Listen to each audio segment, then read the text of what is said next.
Late last night and early today, at my direction, the United States Armed Forces conducted an extraordinary military operation in the capital of Venezuela. Overwhelming American military power, air, land, and sea, was used to launch a spectacular assault. And it was an assault like people have not seen since World War II. It was a force against a heavily fortified military fortress in the heart of Caracas to bring outlaw dictator Nicolas Maduro to justice. This was one of the most stunning, effective, and powerful displays of American military might and competence in American history. And if you think about it, we've done some other good ones, like the attack on Soleimani, the attack on al-Baghdadi, and the obliteration and decimation of the Iran nuclear sites just recently in an operation known as Midnight Hammer. All perfectly executed and done. No nation in the world could achieve what America achieved yesterday, or frankly, in just a short period of time. All Venezuelan military capacities were rendered powerless as the men and women of our military, working with U.S. law enforcement, successfully captured Maduro in the dead of night. It was dark. The lights of Caracas were largely turned off due to a certain expertise that we have. It was dark and it was deadly. But captured along with his wife, Celia Flores, both of whom now face American justice. Maduro and Flores have been indicted in the Southern District of New York, it's Jay Clayton, for their campaign of deadly narco-terrorism against the United States and its citizens. I want to thank the men and women of our military who achieved such an extraordinary success overnight with breathtaking speed, power, precision, and competence. You rarely see anything like it. You've seen some raids in this country that didn't go so well. They were an embarrassment. If you look back to Afghanistan, or if you look back to the Jimmy Carter days, they were different days. We're a respected country again, like never before. These highly trained warriors, operating in collaboration with U.S. law enforcement, caught them in a very ready position. They were waiting for us. They knew we had many ships out in the sea, just sort of waiting. They knew we were coming. So they were in what's called a ready position. But they were completely overwhelmed and very quickly incapacitated. If you would have seen what I saw last night, you would have been very impressed. I'm not sure that you'll ever get to see it, but it was an incredible thing to see. Not a single American service member was killed, and not a single piece of American equipment was lost. We had many helicopters, many planes, many people involved in that fight. But think of that, not one piece of military equipment was lost, not one service member was, more importantly, killed. The United States military is the strongest and most fearsome military on the planet by far. With capabilities and skills our enemies can scarcely begin to imagine. We have the best equipment anywhere in the world. There's no equipment like what we have. And you see that even if you just look at the boats. You know, we've knocked out 97% of the drugs coming in by sea. 90%. Each boat kills on average, 25,000 people. We knocked out 97%. And those drugs mostly come from a place called Venezuela. We're going to run the country until such time as we can do a safe, proper, and judicious transition. So We don't want to be involved with having somebody else get in, and we have the same situation that we had for the last long period of years. So we are going to run the country until such time as we can do a safe, proper, and judicious transition. And it has to be judicious because that's what we're all about. We want peace, liberty, and justice for the great people of Venezuela, and that includes many from Venezuela that are now living in the United States and want to go back to their country. It's their homeland. We can't take a chance that somebody else takes over Venezuela that doesn't have the good of the Venezuelan people in mind. We've had decades of that. We're not going to let that happen. We're there now, and what people don't understand, but they understand as I say this, we're there now, but we're going to stay until such time as the proper transition can take place. So we're going to stay until such time as we're going to run it, essentially, until such time as a proper transition can take place. As everyone knows, the oil business in Venezuela has been a bust, a total bust, for a long period of time. They were pumping almost nothing by comparison to what they could have been pumping and what could have taken place. We're going to have our very large United States oil companies, the biggest anywhere in the world, go in, spend billions of dollars, fix the badly broken infrastructure, the oil infrastructure, and start making money for the country. And we are ready to stage a second and much larger attack if we need to do so. So we were prepared to do a second wave if we needed to do so. We actually assumed that a second wave would be necessary, but now it's probably not. The first wave, if you'd like to call it that, the first attack was so successful, we probably don't have to do a second, but we're prepared to do a second wave, a much bigger wave, actually.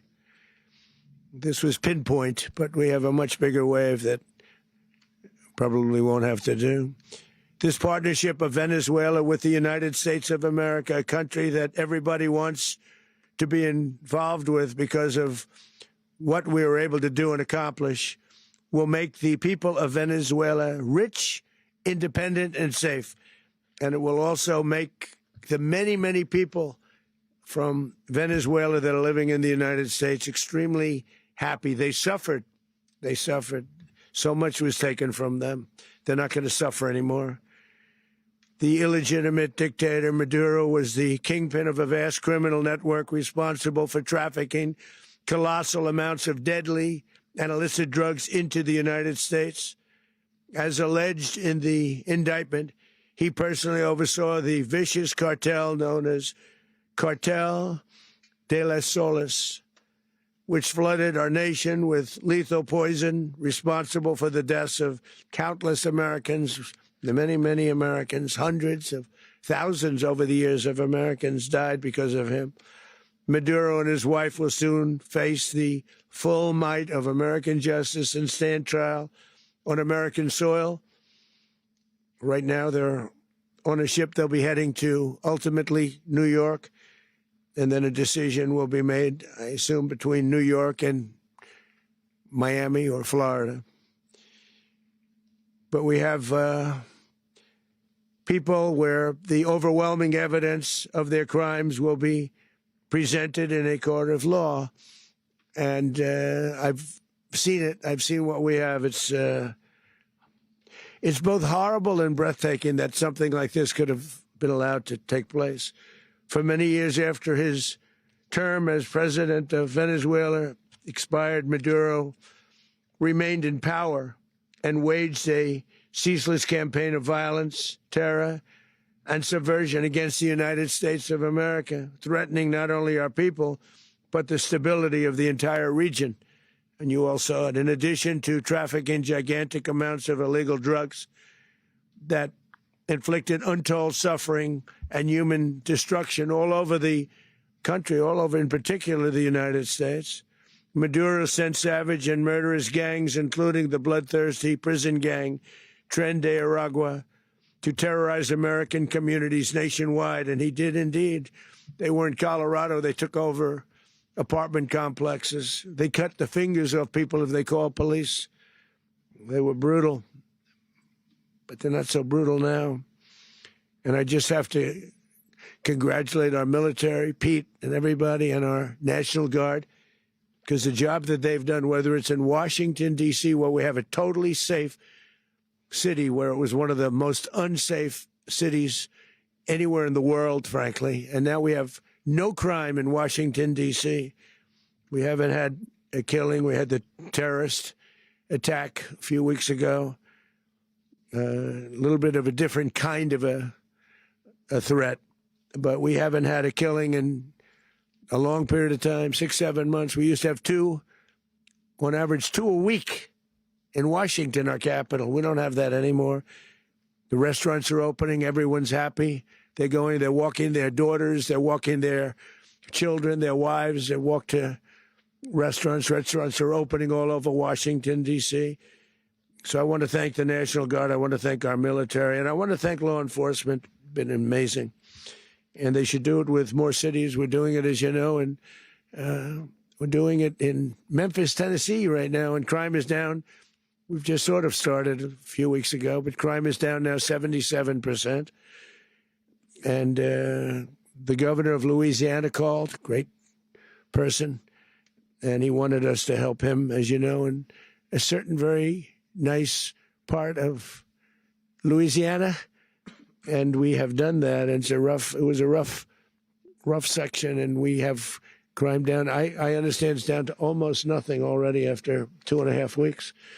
New Orleans, it's down to almost nothing. And we've only been there for 2.5 weeks. Can't imagine why governors wouldn't want us to help. We also helped, as you know, in Chicago, and crime went down a little bit there. We did a very small help because we had no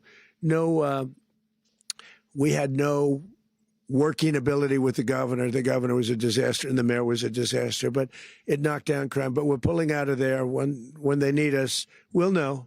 You'll know. You'll be writing about it. And likewise, Los Angeles, where we saved Los Angeles early on, where the head of the police department made a statement that if the federal government didn't come in, we would have lost Los Angeles. That's long after the fires. That's when they had the riots in Los Angeles. We did a great job. Got no credit for it whatsoever, but that's okay. It doesn't matter. We don't need the credit. But we'll be pulling out when they need us. They'll call, or we'll go back if we have to. We'll go back.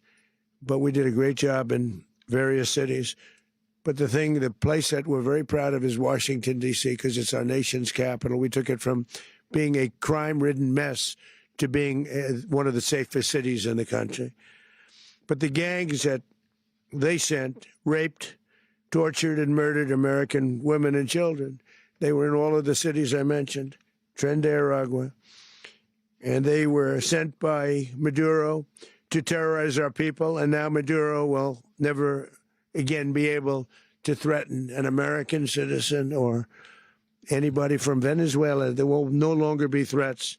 For years, I've highlighted the stories of those innocent Americans whose lives were so heartlessly robbed by this Venezuelan terrorist organization. Really one of the worst. One of the worst, they say the worst. Americans like 12-year-old Jocelyn Nungari from Houston. Beautiful Jocelyn Nungari, what happened to her? They, as you know, they kidnapped, assaulted, and murdered by Tren de Aragua animals. They murdered Jocelyn and left her dead under the bridge. There was a bridge that will never be the same to so many people after seeing what happened. As I've said many times, the Maduro regime emptied out their prisons, sent their worst and most violent monsters into the United States to steal American lives. And they came from mental institutions and insane asylums. They came from prisons and jails.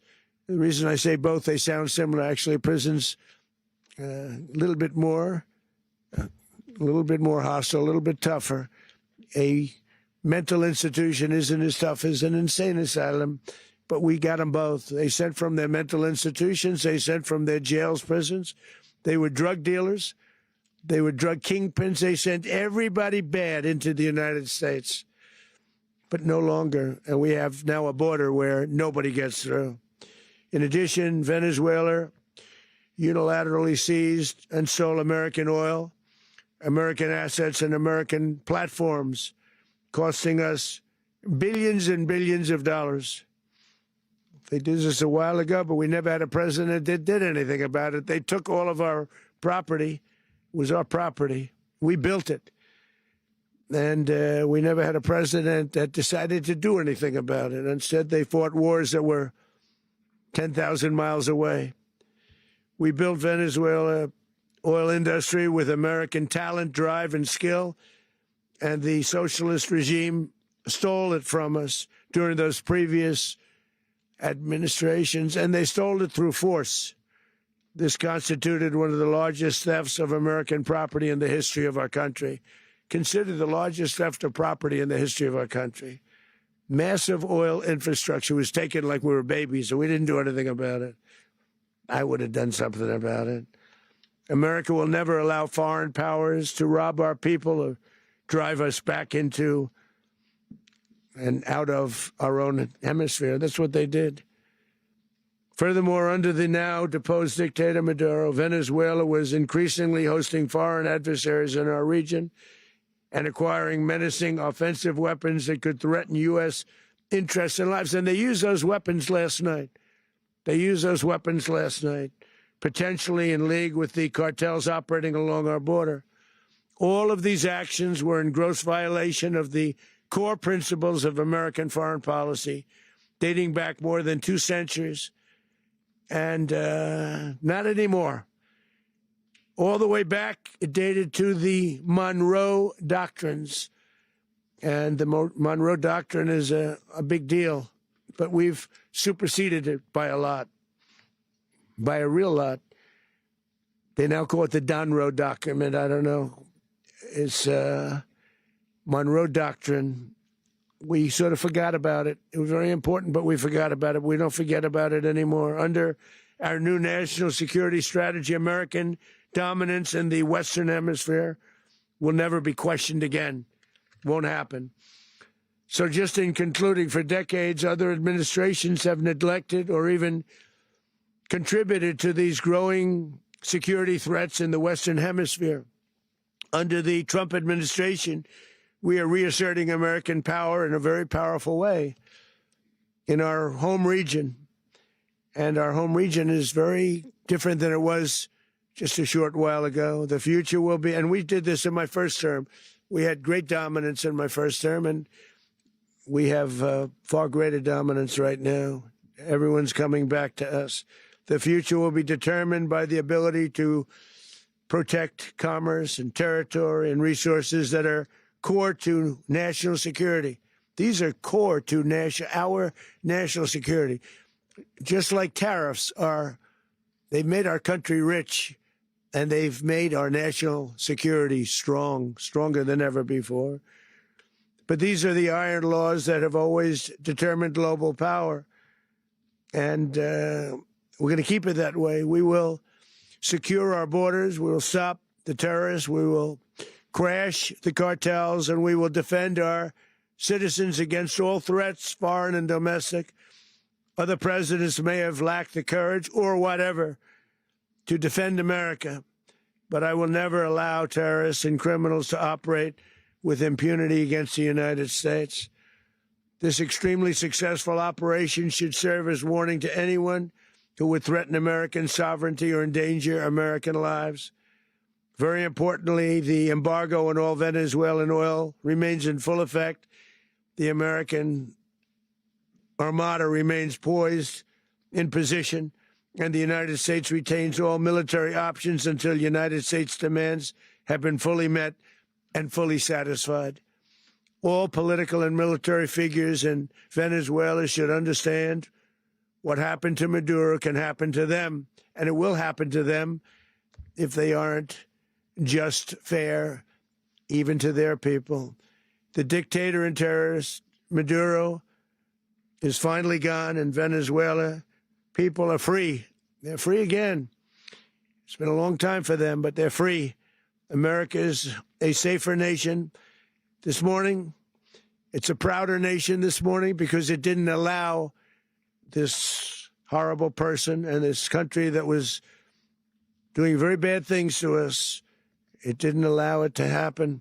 And the Western Hemisphere is right now a much safer place to be. So I want to thank everybody for being here. I want to thank General Raisin Kane. He's a fantastic man. I've worked with a lot of generals. I worked with some I didn't like. I worked with some I didn't respect. I worked with some that just weren't good. But this guy is fantastic. I watched last night one of the most precise attacks on sovereignty. I mean, it was an attack for justice. And I'm very proud of him. And I'm very proud of our Secretary of War, Pete Hegseth, who I'm going to ask to say a few words. Thank you very much.